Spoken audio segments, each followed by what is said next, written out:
चलिए आज हम लोग जो है साधारण ब्याज पढ़ेंगे। साधारण ब्याज पढ़ेंगे, ठीक है। आज जो हम साधारण ब्याज जो पढ़ेंगे, ठीक है, वर्ग 5 गणित परिचय है, ठीक है। आज हम लोग पढ़ते हैं जो है 3 नंबर का सवाल। 3 नंबर में जो है साधारण ब्याज का निकालने के लिए 3 नंबर का जो है सवाल जो है हमको दिया हुआ है साधारण ब्याज, ठीक है। कह रहा है 200 रुपया का 2 वर्ष के लिए 5% वार्षिक ब्याज की दर से आप लोगों ने कह रहा निकालने के लिए। तो हम जो है हल करेंगे। देखो तो मूलधन हमारा कितना हो गया, 200 रुपया हो गया, ठीक है। समय कितना हो जाएगा, समय मेरा हो गया 2 साल, मतलब 2 या वर्ष या बोलो साल बोलो, ठीक है। दर कितना हो गया 5%, ठीक है। तो हमको कह रहा है निकालने के लिए साधारण ब्याज, कह रहा है साधारण ब्याज निकालने के लिए। तो सूत्र लिखेंगे,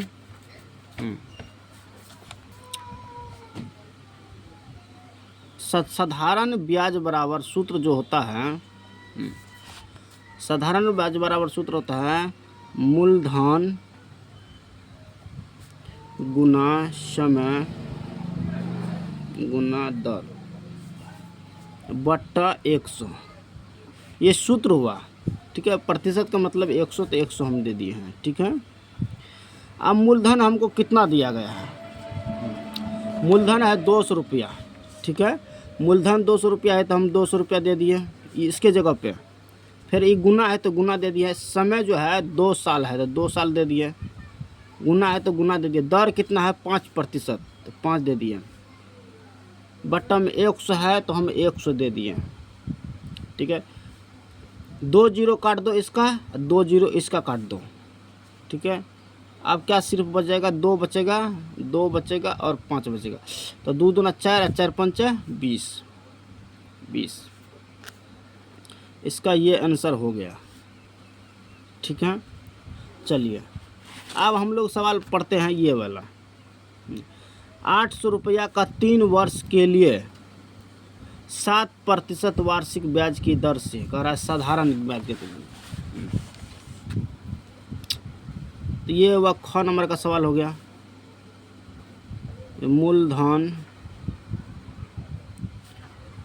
मूलधन बराबर समय बराबर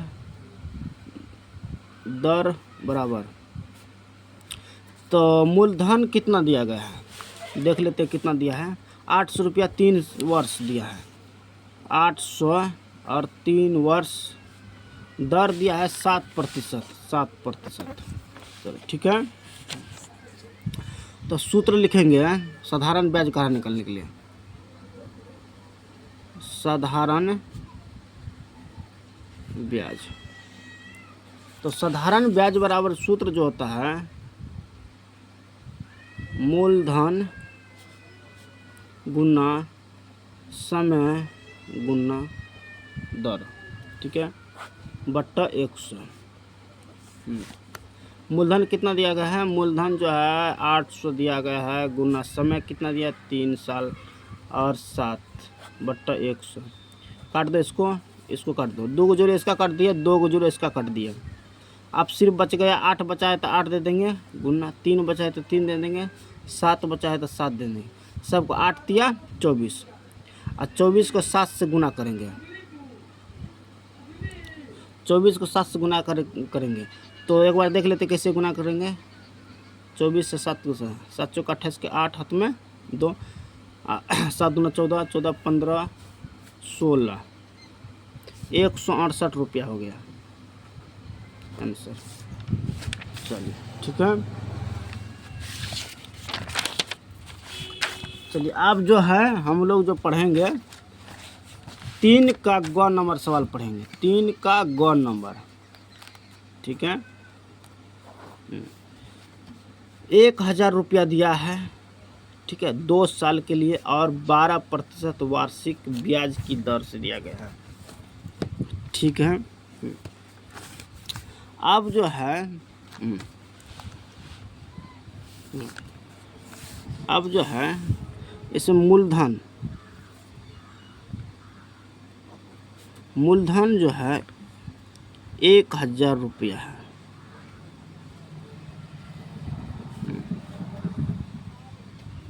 समय जो है 2 साल है। दर जो है 12% है। 12%, 12% के मतलब हुआ 100।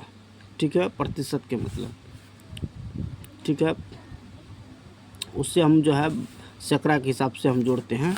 ठीक है, अब जो हम उसको साधारण ब्याज का निकालने के लिए, तो सूत्र जो है साधारण ब्याज, साधारण ब्याज जो है, तो साधारण बराबर सूत्र जो होता है मूलधन गुना समय गुना दर। मदरगू का 0 दे दिए हैं, 100 पर 0 दे दिए, 2 पर 0 का मतलब हुआ, 9 पर 0 दे दिए मूलधन हुआ, 100 पर समय और 10 दर, बट्टा 100 तो 100 दे दिए। ठीक है, मूलधन हमको 1000 दिया गया है, समय कितना है 2 साल दिया है, 12% दिया है, बट्टा 100। 2 0 इसको काट दो, 2 0 इसका काट दो। ठीक है, 10 बचा, 2 बच्चा और 12 बचा। हाँ, इसको गुना कर दे, 10 का 2 बार पढ़ते हैं, 10 दूना 20, 20 का पढ़ते हैं 12 बेर, तो कितना हो जाएगा 12 तो 240 हो जाता है। कितना हो जाता है 240 हो जाता है। चलिए ठीक है, यही मेरा आंसर हो जाएगा। आप लोग देख सकते हैं, नहीं समझ में आते हैं तो आप कमेंट करके पूछ सकते हैं, या कमेंट में बोल सकते हैं हम सर नहीं समझे हैं, इससे अच्छा से और बता देंगे। चलिए अब जो है हम सवाल जो बताएंगे आप लोग को, ये घ नंबर का सवाल है। ठीक है, ये घ नंबर का सवाल में क्या कर रहा है, कह रहा कि 2000 रुपया 1 साल के लिए लिया है। ठीक है, और 14.1/2% वार्षिक ब्याज की दर से। ठीक है, चलिए अब जो है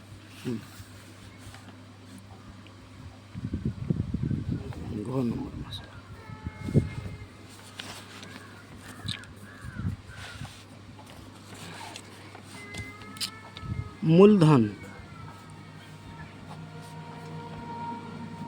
मूलधन जो है हमको मूलधन कितना दिया गया है 2000। समय कितना दिया गया है 1 वर्ष। दर कितना दिया गया है, दर जो है हमको दिया है 14.1/2, 14.1/2%। इसको हम क्या करेंगे, इसको क्या करेंगे 14 दूना 28, 28 1 29, 14 इसे गुना कर देंगे, इसको जोड़ देंगे, 14 दूना 28 1 29, 29/2, 29/2, इसको हम बदल दिए। ठीक है, पुनः अब हम सूत्र लिखेंगे साधारण ब्याज बराबर सूत्र जो है लिखेंगे मूलधन गुना समय गुना दर बट्टा 100।